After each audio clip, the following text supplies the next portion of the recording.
Hi.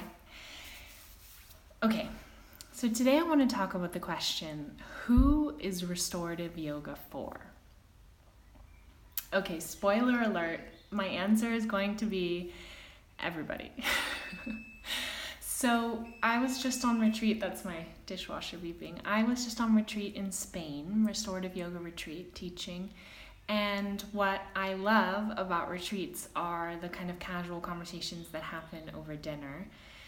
Long, late Spanish dinners. And a group of us were talking about, there was someone there who designs apps and is kind of from the tech world. Hi, everyone.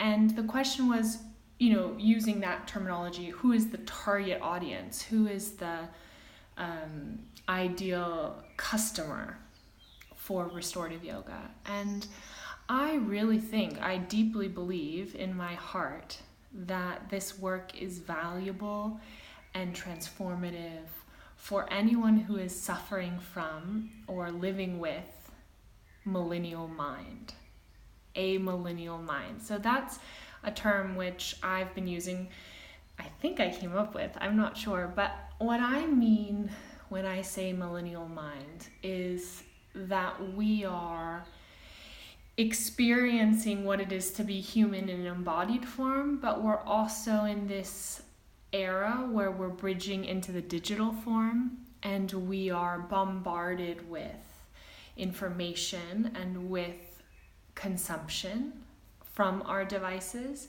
and we're also bombarded with a kind of pressure we put on ourselves to constantly produce and put out into the digital world. So the millennial mind is scattered. It is prone to anxiety, depression, loneliness, and a sense of out of body, so unembodied experience that we kind of we become these kind of brains walking around outside of our bodies. So I think restorative yoga is a really valuable tool that helps put those things back together, the mind, the body, and the spirit. Helps us feel more connected to, first and foremost, ourselves. Let me know if this is resonating with you. Those of you who are on with me live, give a heart. And then it's only from that place, I think, when I feel more connected to myself, that I'm able to step into the world and be the person that I want with my intimate relationships, with my family, with my students, with the wider world, of course.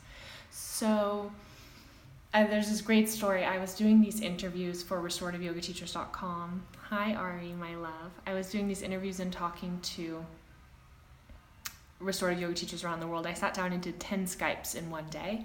And one of the most interesting stories that came out from that is somebody who teaches in New York told me that she was at a yoga studio and 10 minutes before class, and she was kind of behind the desk with her back turned, and she heard the girl at the desk checking someone in, and there was multiple classes going on at the same time. So the client who was checking in was asking, oh, what's restorative yoga? Should I take that class or should I take this other flow class? And the girl at the yoga studio desk said, oh, restorative yoga? Let me tell you about it. It's like really good for old people and people who are injured. So that is the sad truth of the perception that the people, even in the yoga world, people who work at yoga studios think that restorative yoga is for old people and people who are injured. So of course it is also for old people and people who are injured, because those are included in the subset in the Venn diagram of people. But I believe, in conclusion, as I wind my way to the end of this short little live, that it is about giving us some relief from the condition, the millennial mind condition, and that in fact it is also good for young people. I have heard so many pieces of feedback from teachers who are offering restorative to teenagers, to tweens, 12-year-olds, 15-year-olds raving about restorative yoga because for them it is a respite from the constant pressure to be not just creating themselves and receiving approval in the digital world, but in the real world, the kind of rat race to get into university and all of the pressure that kids are absorbing. And then all of the pressure that kids are also absorbing about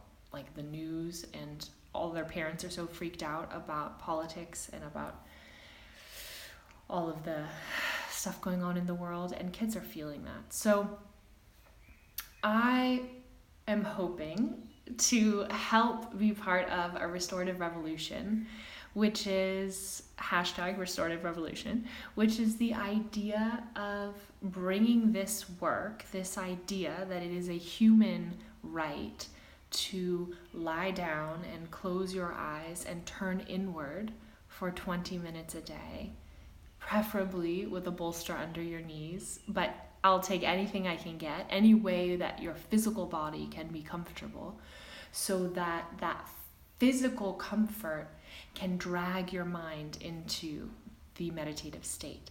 So what I have been saying recently, and it's something that I got from my experiential anatomy work with Mary Richards and with my mom, that it's like the phrase they use is your liver is smarter than you, which is just to mean that there are all kinds of processes that are going on in our body all the time without our cognitive direction. So we don't have to tell our liver what to do. It knows what to do. It's smarter than we are.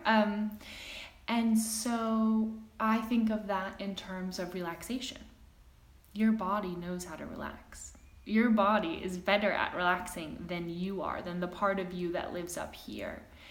And that's what I see as the ability or the skill that we learn when we practice restorative yoga, is that we give our bodies a chance to relax, and it draws our millennial mind with us into this state where we become more like the people that we want to be. All right, I'm sending you all a big namaste across the skies, all the way from very sunny and summery Salzburg, with my roses from the garden and my stone from the beach in Bali, sending a namaste all the way to where you are. #restorative revolution. Bye.